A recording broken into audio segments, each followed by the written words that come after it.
దేవుడిచ్చిన విలువైన వనరులు ఏం చెప్పాలి? ఒకటి ఏంటమ్మా? ఏంటదంట? సమయం. మిగతా వేటుకో ఎక్కువ సమయాన్ని గడుపుతున్నా, అక్కడ టైం గడపట్లేదు నీకు. You are not at all seeing the time there. అసలు నువ్వు సమయం చూడట్లేదు అక్కడ. కానీ ఇక్కడ రాగానే ఏం చూస్తున్నావు నువ్వు? ఏం చూస్తున్నామండి? ఏం చూస్తున్నాం మనం? So what we are been, what thoughts are been going in our mind when you are sitting in God's presence. మందిరంలో కూర్చుంటే ఎప్పుడైపోయింది అన్న ఆలోచనతో చాలామంది కూర్చుంటారు. తెలుసు మీకు ఆ విషయం? తక్కువ మంది. ఏ ఉద్దేశంతో? కృతజ్ఞతగా ప్రభు దగ్గరకు వచ్చి, ఈ దినం నాకు ప్రభు ఏంటంట ఇచ్చాడు, మళ్ళీ నాకు అవకాశం రేపు వస్తుందో, రేపటి దినానికి రూపు లేదు, రేపు నాది కాదు, ఉన్న సమయాన్ని ఏం చేసుకోవాలి అని ఆలోచనతో వచ్చి కూర్చొని కృతజ్ఞతగా ఉండేవాళ్ళు ఏళ్ళ మీద లెక్క పెట్టవచ్చు. నువ్వు దాన్ని ఏం చేస్తున్నావంట? దుర్వినియోగం చేస్తాం. ఆ దేవుడి దృష్టిలో దుర్వ్యాపారం. అలాంటప్పుడు how you will have the blessings? What else is getting in the God's presence? You are not at all able. మందిరములుండే సకల ఆశీర్వాదాలకు నువ్వు పాలిభాగస్తురాలుగా ఉండవు, పాలిభాగస్తుడుగా ఉండవు. ఇంకోటి, నీ బలం. అయ్యో వినో, నీ బలం, నీ శక్తి ఎవరిచ్చారు? ఎవరిచ్చారండి? యవనస్తులు చెప్తున్నాను, మీ భుజం మీద కాడి పెట్టాడు దేవుడు. ఎవరు పెట్టారు? అది తల్లిదండ్రులు పెట్టలే. యవన కాలము నా కాడి మోయుట, ఆ కాడి ఎవరు పెట్టారు? ఎస్, నీకిచ్చిన బలం దేవుడు రాజ్యం కట్టడానికి ఉపయోగపడుతుందా? ఉపయోగపడుతుందా? నీకిచ్చిన శక్తి ఉపయోగపడుతుందా? Just think once. దేని కొరకు నీ బలాన్ని ఉపయోగిస్తున్నావు? దేని కొరకు నీ శక్తిని వినియోగిస్తున్నావు? ఒక మాట చెప్పనా, నీకిచ్చిన ఆరోగ్యమే, నీకిచ్చిన బలమే వాళ్ళకిచ్చి వాళ్ళు సద్వినియోగం చేసుకోవట్లేదు. అయ్య గారు నాకుంటే అన్నోళ్ళు ఇంతమంది చూసిన, నేను ఆరోగ్యం లేని వాళ్ళు ఇంతమంది చూసిన. ఏంటంటే వాళ్ళకిచ్చిన ఆరోగ్యమే నాకుంటే, వారు చేయగలిగి ఉండు చేయలేకపోవడం గల కారణం చెప్పాలా? వారి యొక్క ఏంటంటే బలహీనత. నీ బలమును వాడుతున్నావా? నీకిచ్చిన శక్తిని వాడుతున్నావా? హల్లెలూయా. ఇది ప్రభు గమనించాలి. దేవుడు సన్నిధిలో ఇది నీకు ఇచ్చింది, ఎక్కడెక్కడో కాదు ఉపయోగించాల్సిన నీ బలం. అలా ఉపయోగిస్తున్నావా? నువ్వు దుర్వ్యాపారం చేస్తున్నట్లే. దానివల్ల మందిరంలో మనకేముండదంట? చెప్పండి, ఏముండదంటండి? పాలు ఉండదు. హల్లెలూయా. డబ్బులు నీకు ఇస్తున్నాడు చేతి నిండా. సీజన్ వస్తే నీ వృత్తిలో, నీ రంగములో, నీ వ్యాపారములో దేవుడు నీకేమిస్తున్నాడు? చెప్పండి, ఏమిస్తున్నాడు? చేతిని డబ్బులు ఇస్తున్నాడు. కొన్నిసార్లు అనుకుంటున్నావు నువ్వు ఆ డబ్బులు నాయ అనుకుంటున్నావు. అనుకుంటున్నారా? అనుకోవట్లేదు. అనుకున్న వారి సోదరాలు చెప్పండి. ఒక మాట ఉంటుందండి, దేవుడు లేకుండా నీకు అసలు ఏం కలగలేదంట. కలిగిందల్లా ప్రతిదీ ఆయన మూలంగానే కలిగాయి. ఆ ధనము సంపాదిస్తున్నావంటే ప్రభు నీకు ఆరోగ్యం ఇవ్వబట్టే. ఆరోగ్యం ఇవ్వబట్టి, అదే లేకపోతే డబ్బులు ఏంటంట? ఆరోగ్యమే ఉన్న అన్ని భాగ్యాల కంటే ఏంటంట మహాభాగ్యం. అది ఎవరిస్తున్నారు? అది నీకు అర్థమవుతుందా?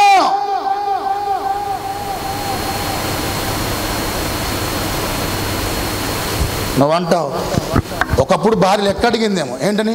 ఏమండి నెలకి మనకు 30,000 వస్తున్నాయి, ఏం చేస్తున్నారు? మళ్ళీ పైగా అప్పులు, మోసుకో, ఇంటికి పంపిస్తే ఎక్కువ మాట్లాడదు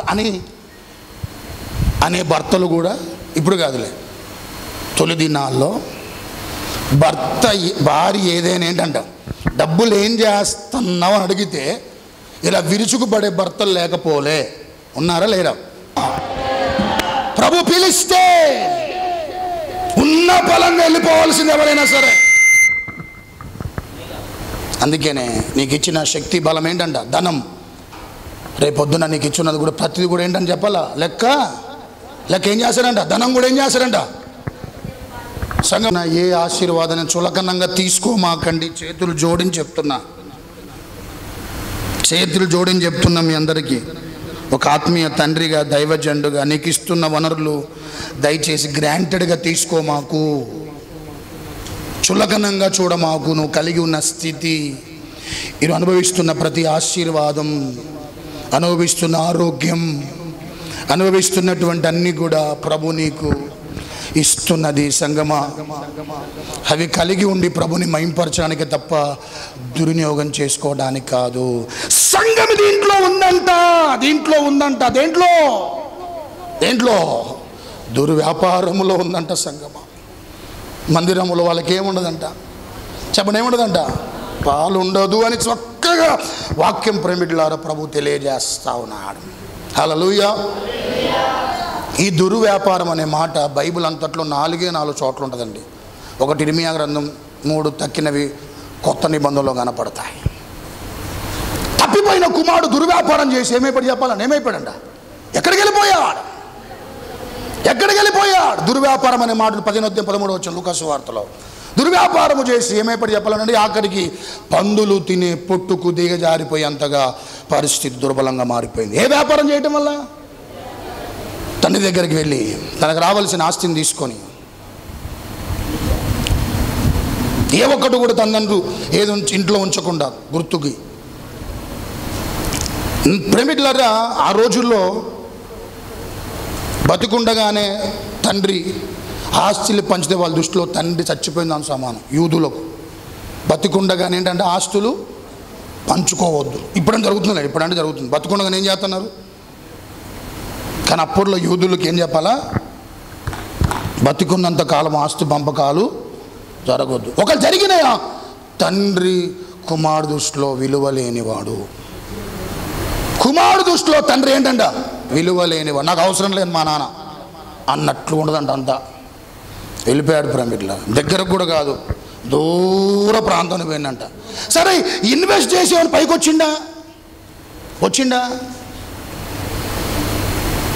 దాన్ని ప్రేమికులారా ఇంకొక చక్కగా ఏదో మంచి వ్యాపారంలో పెట్టి పైకి వచ్చిందంటే రాలే. ఏమైపోయాడంటండి? అన్ని విధాలుగా నష్టపోయాడు. అంటే గమనించండి, దుర్వ్యాపారంలో ఒక విశ్వాసి ఉంటే నష్టపోవటం తప్ప ప్రయోజనాలు ఏమి ఉండవు. కానీ ఆ తప్పిపోయిన కుమారులో మనకి బాగా మనల్ని బలపరచగలిగే మాట చెప్పాల, బుద్ధి వచ్చినప్పుడు. ఏమొచ్చిందంట? చెప్పండి, ఏమొచ్చినప్పుడు అంట?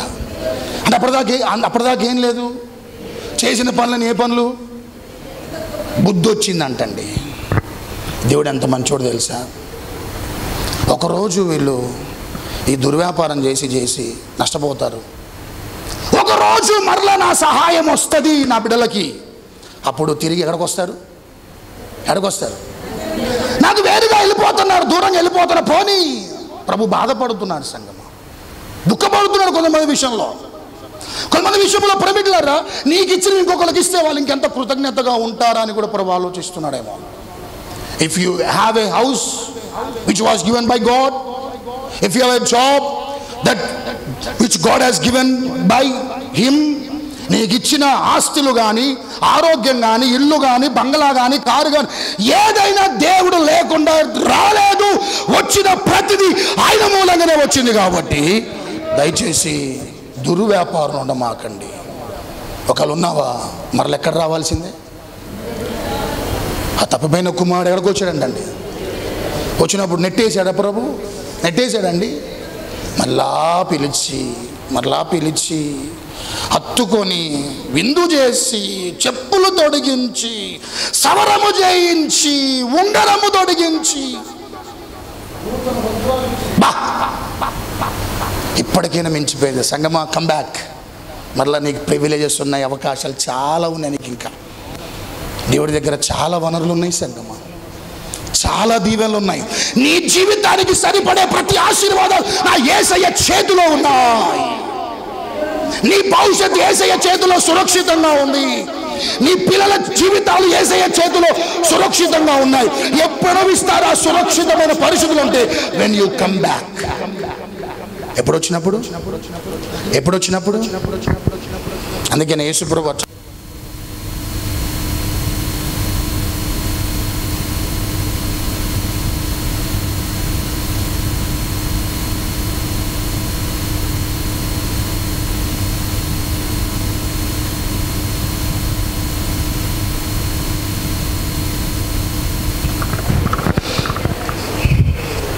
దూరం అయిపోతున్న వారులారా, ఆధ్యాత్మికంగా బలహీనమైపోతున్న వారులారా, అలా వెళుతూ నష్టపోతున్న వారులారా, నెమ్మది లేకుండా ఉంటున్న వారులారా, జీవితంలో నెమ్మది లేకుండా ఉంటున్న వారులారా, జీవితం మీద యావగింపు కలుగుతూ నడిపించబడుతున్న వారులారా, రండి, I will give you piece.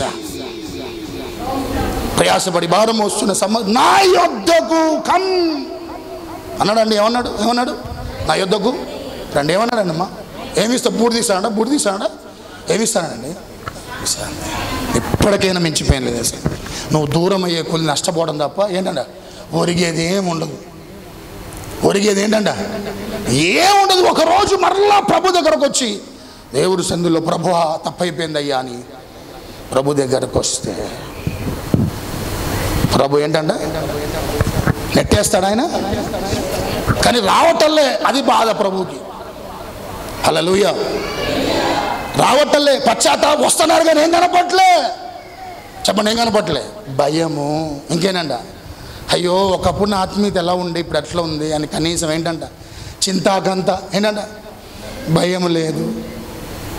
వచ్చేస్తున్నాం మందిరానికి రావటానికి, గడుపుతున్నాం, ఏదో మనకు తోచింది ఇస్తున్నాం, వెళ్ళిపోతున్నాం. God is not seeing your outward appearance. నా దేవుడు వస్తున్న విధానాన్ని ప్రేమికులారా ప్రభు చూడట్లే. నీ అంతరంగంలో పశ్చాత్తాపం ఉందా? దూరం అయిపోతున్నాననే బాధ నీలో ఉందా? నా ప్రభుకి నేను ఎడమైపోతున్న బాధ నా బిడ్డల్లో కనపడుతుందని ఆ ద్వారం దగ్గర కూర్చొని ప్రభు, ఇక్కడ కూర్చొని ప్రభు మన మధ్యలో ప్రతి ఒక్కరు అంతరంగమును చూస్తున్నాడు. ఆయన ఏమి ఇవ్వాలని? మందిరములో ఉన్న ఈవులు, వనరులు, ఆశీర్వాదాలు, దీవెనలు అవన్నీ ఏంటంట తన ప్రజలకు ఇవ్వాలని ప్రభు దేవుడి సందులో ఆయన కనిపెడుతున్నాడు. హల్లెలూయా. ముగిచ్చేస్తాను. 1 పేతురు 4వ అధ్యాయం 4వ వచనం.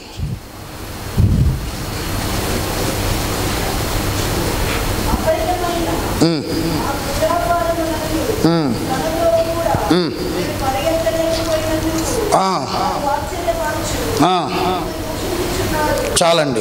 ఏంటంట అపరిమితమైన దుర్వ్యాపారం. అంటే అన్యులతో కొన్నిసార్లు మనం ఏం చెప్పాలండి? ఏం చేయట్లే. అన్యులతో మనం ఏం చేయట్లేంట? ఏం చేయట్లే.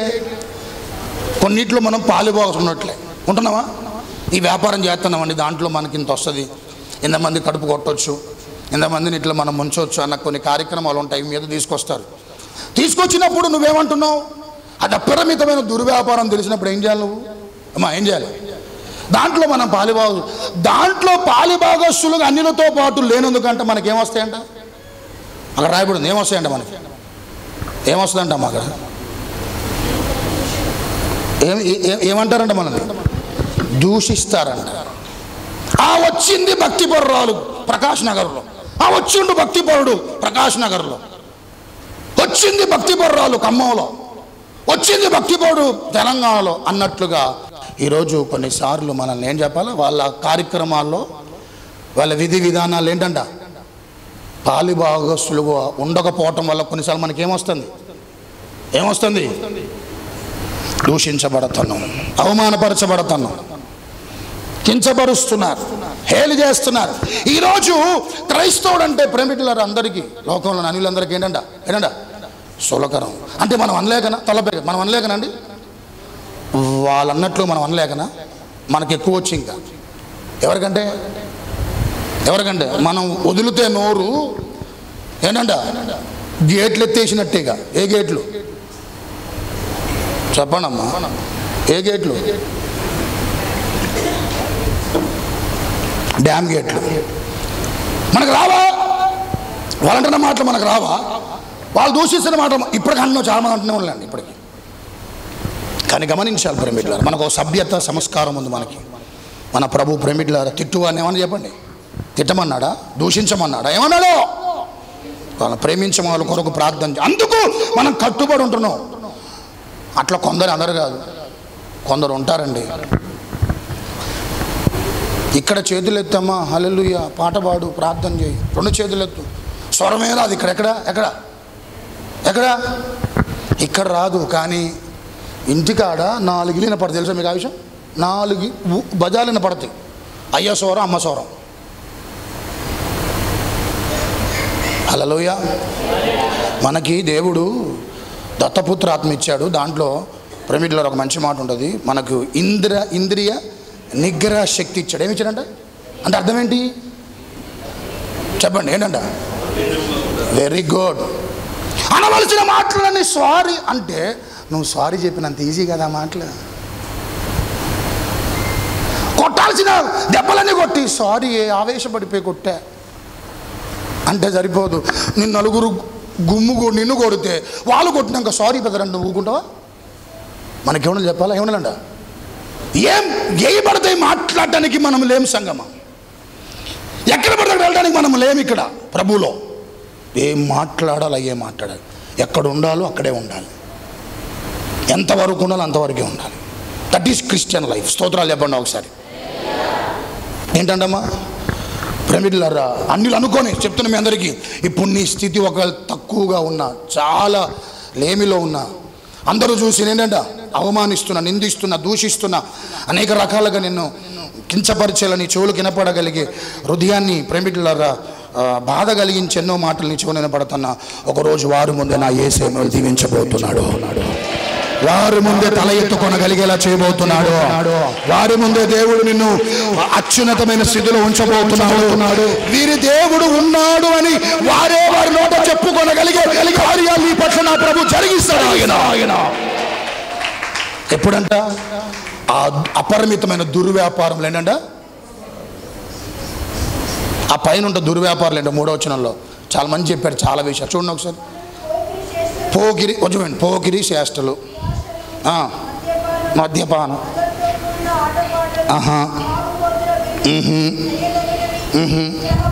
విగ్రహ పూజలు, చాలు అన్యులుగా గడిచిన దినములు చాలు. ఇవన్నీ కూడా దుర్వ్యాపారాలు అంట. చెప్పండి అమ్మ, ఏ వ్యాపారాలు అవి? పైన 3వ వచనంలో చాలా చక్కగా రాయబడి ఉంది. వీటిలో ఎవరైనా ఉన్నా దయచేసి వచ్చేయండి. మందిరంలో నీకేంటంట? పాలు లేదు సంగమా, పాలు ఉండదు సంగమా. అసలు మందిరం అంటే ఏమనుకుంటారా అమ్మా? తలపై మందిరం అంటే ఏమనుకుంటున్నారు? నా ఒక్కటి ముగిసా. మందిరం అంటే ఏమనుకుంటున్నారు? మందిరం అంటే ఏమనుకుంటున్నారు? ఓకే, దేవుడిని విషయం స్థలం, ఇది కూడా మందిరం అంటారు. దీన్ని కూడా మనం ఏకీభవిస్తాం. దీని ఆలయాన్ని కూడా దీనికి మనం చక్కగా కట్టుకున్నాం. చాలా విలువగా దీన్ని మనం ప్రేమికులారా ప్రభు ఇచ్చిన దాంట్లో కట్టుకున్నాం. ప్రభుని సృజించడానికి దేవుడి స్థలాన్ని మనకి ఇచ్చాడు. లక్షలు పెట్టి కోట్లు పెట్టి ప్రేమికులారా మందిరాలు కడుతున్నారు. ఓకే, దట్స్ ఫైన్, ఆ స్తోమతను బట్టి కానీ దేవుడి దృష్టిలో మందిరం ఏంటంటే అద్భుతమైన మాట సంగమా. చూడండి, ఆ మాట చెప్పి ముగిచ్చేస్తాను. What wonderful. దేవుడి దృష్టిలో మందిరం ఏంటంటే, దేవుడి దృష్టిలో మందిరం ఏంటంటే 1 తిమోతి 3వ అధ్యాయం 15వ వచనం.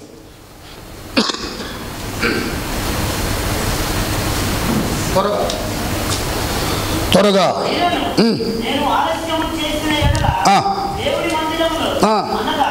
దేవుడి మందిరములు అనగా జీవము గల దేవుని సంఘములో. చాలండి. జీవము కలిగిన సంఘం ఏది దేవుడి దృష్టిలో? ఒక చోట అందరం ఏంటంట కూడుకొనటమే అసలు సిసలైన దేవుడి దృష్టిలో అదే జీవము కలిగిన, చెప్పండి, అదే జీవము కలిగిన సంఘం దేవుడి దృష్టిలో. హల్లెలూయా. దేవుడి దృష్టిలో అది. తలపైకి ఎత్తి నాకిలు చూడండి ఒకసారి. ఇంతకంటే పెద్ద మందిరంలో కూర్చున్నా, తలపైకి ఎత్తాను, ఇంతకంటే ₹1,00,00,000 పెట్టి కట్టిన మందిరంలో కూర్చున్నా, ఇంకెంత గొప్ప వైభవంగా కట్టినటువంటి మందిరంలో ఒకవేళ నువ్వు కూర్చున్నా, నువ్వు దేవుణ్ణి విడిచి మరిచి ప్రేమికులారా దేవుడికి దూరమై ఇలాంటి జీవిత విధానాన్ని కొనసాగించుకుంటే నువ్వు ఎంత పెద్ద మందిరములో ఉన్నా that won't make any sense. That won't make any sense. ఎంత పెద్ద మందిరంలో కూర్చొని ఏంటంట దేవుడికి దూరమై ఇష్టానుసారంగా తిరుగుతూ ప్రేమికులారా, ప్రభుకు దూరమై నువ్వు ఎంత పెద్ద మందిరంలో ఆదివారం వచ్చి కూర్చున్నా ఈ మందిరములో ఉంటామేమో కానీ దేవుడు అనుకున్న మందిరంలో నువ్వు ఉండవు. నువ్వు అనుకున్న మందిరంలో ఉంటావు, వెళ్తున్నా అని అనుకుంటున్నావు నువ్వు, కానీ దేవుడు అనుకున్న మందిరంలో అలాంటి వారు ఉండరు. Hallelujah. Building is not important for God. దేవుడికి మందిరం ఇది కాదు, ఉండటానికి కావాలి. ఇది ఏసే దేవుడి మందిరమే. మందిరానికి దేవుడు చాలా ప్రాముఖ్యత ఇచ్చాడు. సొలొమోను వైభవం కట్టాడు. ఆ తర్వాతకి హేరోదు రాజు దాన్ని మళ్ళీ రెనోవేషన్ చేసి 46 సంవత్సరాలు కట్టిండు చక్కగా వైభవంగా. ఇంకా చెప్పాలంటే గొప్ప కట్టాడు దేవుడు మందిరం. ప్రభువే సాక్షాత్ చెప్పాడు, నా తండ్రి ఇల్లు అంటాడు యేసుప్రభువు వారే. దాన్ని మీరు ఏం చేశారు? వ్యాపార స్థలముగా మార్చడం దేవుడే స్వయంగా యేసు. ఓకే, దిస్ ఈజ్ గాడ్స్ మందిరం. Okay, that's I'm believing. నేను నమ్ముతా. కానీ దేవుడి దృష్టిలో జీవం కలిగిన సంఘమే చెప్పాలా? ఏంటా దుర్వ్యాపారాలను ఏం చేసిన వాళ్ళు? అది వాళ్ళకుందండి మందిరంలో. చెప్పండి, మందిరంలో ఏముంది చెప్పండి? తృప్తి ఉంది. చెప్పండి, ఏముందంట? తృప్తి. ఇంకా వర్ధిల్లేదము పాడదాం మనదే. ఏముంది ఇక్కడ? ఏముంది ఇక్కడ? తృప్తి ఉంది, వర్ధిల్లే అనుభవాలు ఉన్నాయి, ఆనందం ఉంది. ఇవన్నీ పాలిభాగస్తులు అవుతారంట ఎవరు అనుకున్న మందిరంలో ఉంటే. అందుకనే దయచేసి దుర్వ్యాపారాలు ఉంటే. దుర్వ్యాపారం అంటే ఏంటి అమ్మా? దుర్వ్యాపారం అంటే ఏంటి? దేవుడు అనుకున్న నీకు ఇచ్చిన మనం ఎట్లా ఉపయోగించుకుంటున్నాను ఒక్కసారి forget about your father, mother and everyone else. ఒక్కసారి నిన్నే ప్రభు ప్రేమికులారా అన్వేషణ చేసుకో. ఎట్లా గడుపుతున్నావు? నీకు ఇచ్చిన బలాన్ని ఏ విధంగా ఉపయోగిస్తున్నావు? నీకు ఇచ్చిన ధనాన్ని ఎలా వినియోగిస్తున్నావు? నీకు ఇచ్చినటువంటి వనరులు తలాంతులు ఎట్లా వినియోగించుకుంటే ఒక్కసారి గమనించి దూరం అయిపోయేవాడిని తెలిస్తే వచ్చాయి. ఎక్కడికి? ప్రభు ఇంకా చేతులు జాపి తన కౌగిట్లో అత్తుకోవటానికి ప్రభు ఎదురు చూస్తున్నాడు. అట్టి కృపదనైతే మనందరికి అనుగ్రహించి మాటలు ప్రభు దీవించును గాక. అందరం తలలు వంచండి. ప్రభువా, ఒక్క 10 నిమిషాల్లో ఐఎమ్ గోయింగ్ టు క్లోజ్. అందరు సహకరించాలి.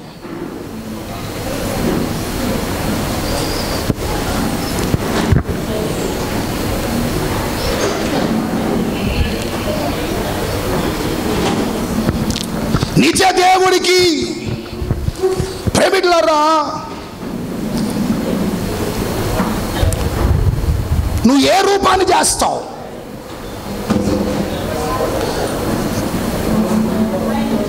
నువ్వు ఏ ప్రతిమ చేస్తావు? నిజమైన దేవుడు ప్రేమికులారా, అల్లరితో కూడిన ఆటపాటలు, తాగుబోతుల విందులు, విగ్రహారాధన సంబంధమైనటువంటివి, ఇవన్నిట్లో తనమునకలై ఉన్నావా? నువ్వు మందిరానికి వస్తున్నావన్న పేరుంది నీకంతే, కానీ జీవము కలిగిన దేవుని సన్నిధిలో నీకు పాలుండదు. ఒక్కసారి పశ్చాత్తాపంతో ఇకనైనా ప్రభువా, తప్పిపోయిన కుమారులు వస్తాను కాడికి.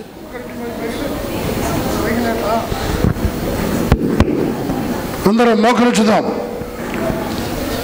బాప్తిసం పొందిన వారు దయచేసి పైకి ఎక్కి అక్కడ కూర్చోండి. ఇక్కడే ఉండాలి. అందరూ ఇక్కడ చూడాలి. ప్రార్థన ఆశీర్వాదంతో మనం ముగించుకున్నది ఇక్కడే ఉండాలి. అందరూ కూడా ఇక్కడే ఉండండి. అందరూ ప్రార్థన పూర్వక త్వరగా 10 నిమిషాలు ముగించుకు. ప్రభువా, నన్ను క్షమించమని ఒక మాట. నన్ను క్షమించమని ఒక మాట. అందరూ అయ్యా నన్ను క్షమించయ్యా. నా ప్రియురాలు దుర్వ్యాపారములో ఉంది, నా మందిరములో పాలు లేదు అని రోషంగా ప్రభు మాట్లాడుతున్నాడు. సంగమా, ఒకరించండి. నీకు ఇచ్చిన ధనాన్ని, నీకు ఇచ్చిన సమయాన్ని వ్యర్థమైన స్థలాల్లో ఖర్చు పెడుతున్నావా? స్తుతి. నీకు ఇచ్చిన బలాన్ని ఏమాత్రం ఉపయోగం లేని వాటి కొరకు కేటాయిస్తున్నావా? నీకు ఇచ్చిన తలాంతులు ఎక్కడికి వెళ్ళదు. మీరు నీకు ఇచ్చిన ఆశీర్వాదాలు పొందుకునేది దేవుని సన్నిధిలో, వాటిని ఖర్చు పెట్టేది లోకములో ఉన్నట్టుగా ఉందా నీ జీవితం? ప్రభు అంటున్నాడు, దుర్వ్యాపారం చేస్తున్నారు నా ప్రజలు. స్తుతి స్తుతి స్తుతి చెప్దాం. అట్లా అడగనమ్మా, క్షమించండి, అడగండి. నేను పాపినయ్యాను. ఆయన దేవుడికి హల్లెలూయా విరిగినలిగిన హృదయం కావాలి ప్రభుకి. ఆ పశ్చాత్తాప హృదయం కావాలి ప్రభుకి క్షమించడానికి. బాప్టిజం ద్వారా పాపాలు క్షమించబడ్డాయి. మళ్ళీ తర్వాతకి అవిధేయమైన పనులు ఎట్లా క్షమించబడతాయి? ఒకటే ఒక పరిష్కారం, పశ్చాత్తాప హృదయంతో ప్రభు దగ్గర కూర్చోగలిగితే నీ కళ్ళెమ్మటి నుంచి ఆ పశ్చాత్తాప హృదయముతో కారుస్తున్న కన్నీరు క్షమించయ్యా. పవిత్రమైన రక్తములో శరీరములో చేయి పెట్టే యోగ్యత లేదు నాయనా. హల్లెలూయా హల్లెలూయా హల్లెలూయా. దయచేసి దేవుడిచ్చిన వనరులు అవకాశంగా తీసుకోమాకండి. ఎవరైనా సరే గ్రాంటెడ్గా తీసుకోమాకండి. నీకు ఇచ్చిన ఏ ఆధిక్యత అయినా, ఇచ్చిన ఏ స్థితిగతులైనా దయచేసి దేవుడిచ్చిన ఏదో ఒక ప్రణాళిక ఉంటుంది నా పట్ల. హల్లెలూయా హల్లెలూయా హల్లెలూయా హల్లెలూయా.